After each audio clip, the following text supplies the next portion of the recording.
Sometimes we want to see what happens if there's a limit as we approach infinity. So let's look at this case study. Let's say, for example, we have a small pond that normally contains 12 units of dissolved oxygen in a fixed volume of water. It's probably a fish tank. Suppose that also that as time approaches zero, as t equals zero, a quantity of organic waste is introduced into the pond with the oxygen concentration t weeks later given by that function. So somebody threw some junk in their fish tank, and that is going to interrupt the 12 units of dissolved oxygen in this very large fish tank. I guess it says it's a small pond, but regardless. So as time goes on, eventually the concentration of oxygen is going to increase, but what is ultimately the concentration of oxygen going to be, and will it ever return to that 12 units? So if we replace x with 2 for 2 weeks, we get f of 2, which equals 6. F of 4 equals approximately 8.5. But if we keep getting larger and larger amounts of time, if we keep increasing time, will we ever get back to 12? So let's look at this graph. So here's where the garbage was thrown into the pond and the oxygen dropped dramatically, but then over time it is starting to recover. So here's where the time of 2 weeks is. We got about 6. At a time of 4 weeks, we have a little more than 8, about 8.5. But as we continue on, will it ever get back up to that 12 units? So you can see from the graph, that's already been graphed for you, that there is a asymptote already drawn in at y equals 12. If you recall how to graph these functions and how to find horizontal asymptotes, you can see that we have a tie for degree of numerator and degree of denominator.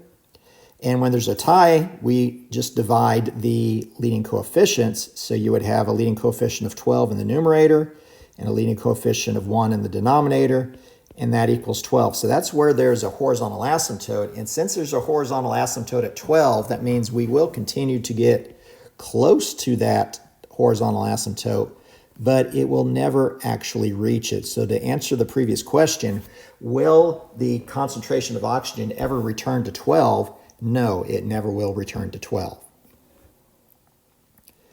So one of the fundamental things about calculus is limits at infinity. So what you need to know is that the limit as x approaches infinity of, and it says 1, it could represent any number over any x value to any power, is going to equal 0. So let me explain why this works. If you take 1 divided by a larger and larger and larger number, the value of 1 divided by that number gets smaller and smaller and smaller. So I could let's say I could replace x with a 2, that would be 1/2. But if I replaced the denominator with a 10, that would be smaller than 1/2. If I replace the denominator with 100, 1 over 100 is smaller than 1/10 and smaller than 1/2. And it keeps getting smaller and smaller and smaller. However, will it ever actually equal 0? And the answer is no, it will not, because it doesn't matter how large of a number you put in the denominator. I could put 1 trillion in there. I'm not going to write all the zeros. I could put 1 trillion in the denominator. It's going to be really close to 0, but it's never actually going to get to 0. So a technique in order to solve this problem of the fish pond is to divide by the largest power of the variable that appears in the denominator. In this case, that's t squared, and then use these results. So again, in the previous example, if I divided everything by the largest value of t in the denominator, the largest exponent of t, which is t squared, so you can see that it's already been divided everything by t squared. The t squared over t squared in this portion would cancel out, leaving me with just 12. Minus This t would cancel with one of the t's in t squared. That would leave me with 15 over t. Plus 12 over t squared. Nothing canceled out there.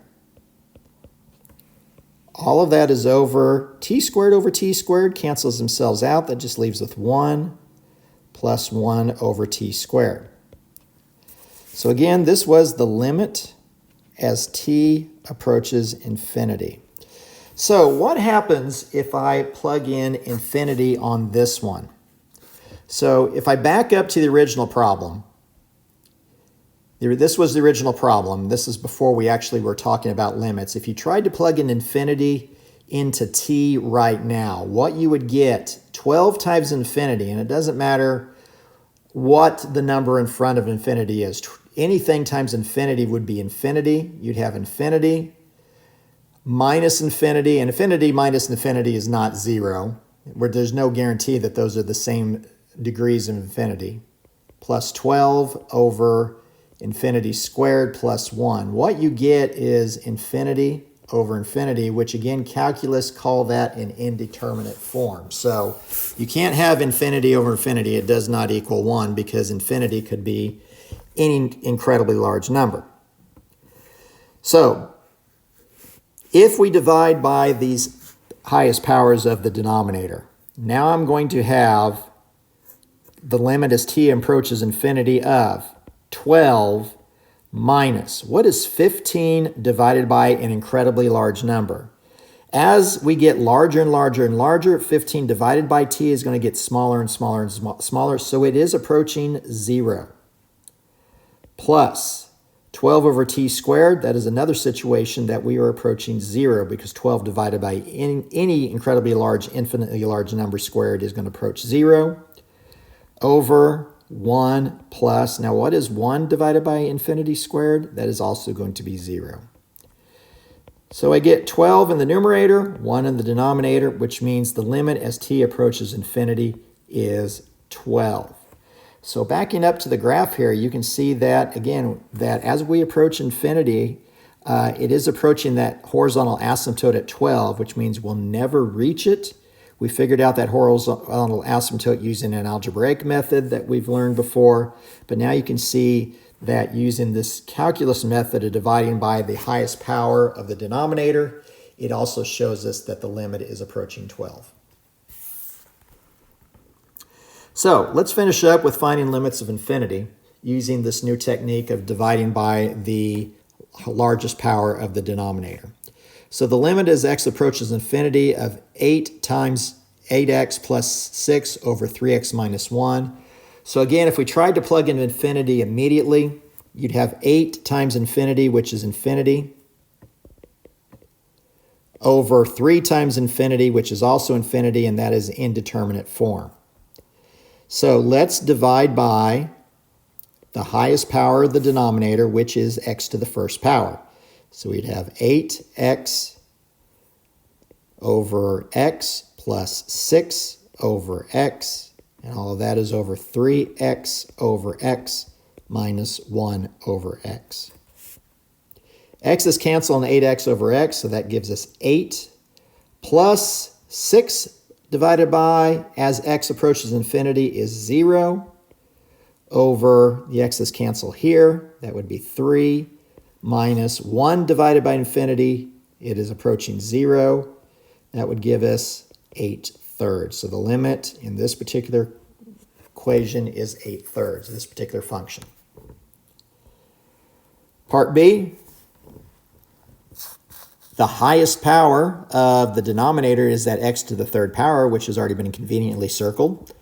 So that will be 3x over x cubed plus 2 over x cubed, and all of that is over 4x cubed over x cubed minus 1 over x cubed.